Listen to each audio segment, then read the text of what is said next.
Hello friends, ഞാൻ Crocs യൂട്യൂബിൻ്റെ പുതിയൊരു വീഡിയോയിലേക്ക് സ്വാഗതം. നമ്മൾ ഇന്നത്തെ വീഡിയോ ചൊറുകണത്തെക്കുറിച്ചാണ് ഗൈസ് പറയാൻ പോകുന്നത്. ഇന്നത്തെ കിഡ്സിനെ അറിയുമെന്നറിയില്ല, പഴയ 90s കിഡ്സ് ക്ലാസ് കട്ട് ചെയ്യാനും മറ്റും ഇത് ഉപയോഗിച്ചിരുന്നു. ഞങ്ങളെ ഇവിടെ ഇതിനെ ആനച്ചൊരുകണം എന്ന് പറയും. നമുക്ക് ടോപ്പിക്കിലേക്ക് കടക്കാം. നമ്മുടെ ചുറ്റുവട്ടത്തും പരിസര പ്രദേശങ്ങളിലും ധാരാളമായി കാണപ്പെടുന്ന സസ്യമാണ് ചൊറുകണം. പ്രകൃതിയുടെ ഔഷധ കലവറയാണ് ഈ സസ്യം. മറ്റ് രാജ്യങ്ങളിൽ വ്യാവസായിക അടിസ്ഥാനത്തിൽ കൃഷി ചെയ്തു പോരുന്നു. അമേരിക്കൻ മലയാളികൾ ഇത് ഭക്ഷണത്തിൽ സുലഭമായി ഉപയോഗിക്കുന്നു. എന്നാൽ ഇത് നമ്മൾ തിരിച്ചറിയുന്നില്ല. ചീരയും മുരിങ്ങയിലയും പോലെ തന്നെ നിരവധി ഔഷധ ഗുണങ്ങളും സ്വാദിഷ്ടവുമായ ഒരു ചെറിയ സസ്യമാണ് ഇത്. മറ്റ് ഇലക്കറികളെ പോലെ ഇതും നമുക്ക് യഥേഷ്ടം ഭക്ഷണത്തിൽ ഉൾപ്പെടുത്താം. എന്നാൽ കർക്കിടകത്തിൽ വേലിച്ചീരയും മുരിങ്ങയിലയും ഭക്ഷണത്തിൽ ഉപയോഗിക്കാതിരിക്കുന്നതാണ് നല്ലത്.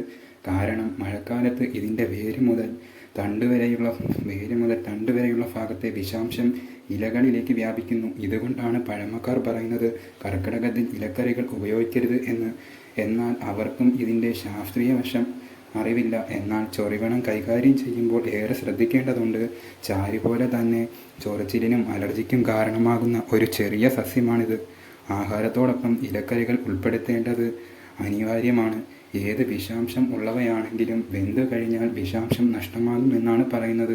എന്ന് കരുതി കാഞ്ഞിരം പോലുള്ളവയുടെ ഇല ഭക്ഷ്യയോഗ്യമല്ല.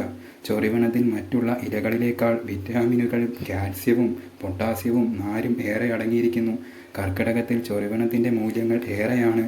പൈറ്റിലയും മത്തയിലെയും ചൊറിവണവും തകരയിലെയും വയൽച്ചീരയും ഈ സമയം ഭക്ഷണത്തിൽ ഉൾപ്പെടുത്താം. ഇന്നത്തെ വീഡിയോ ഇത്രയേ ഉള്ളൂ ഗൈസ്. വീഡിയോയെക്കുറിച്ച് എന്തെങ്കിലും സംശയങ്ങളോ അഭിപ്രായങ്ങളോ ഉണ്ടെങ്കിൽ കമൻറ്റ്. വീഡിയോ ഇഷ്ടമായാൽ സബ്സ്ക്രൈബ് ചെയ്യാനും സപ്പോർട്ട് ചെയ്യാനും മറക്കല്ലേ. മറ്റൊരു വീഡിയോയുമായി വീണ്ടും കാണാമെന്ന പ്രതീക്ഷയിൽ see you. Thank you for your valuables.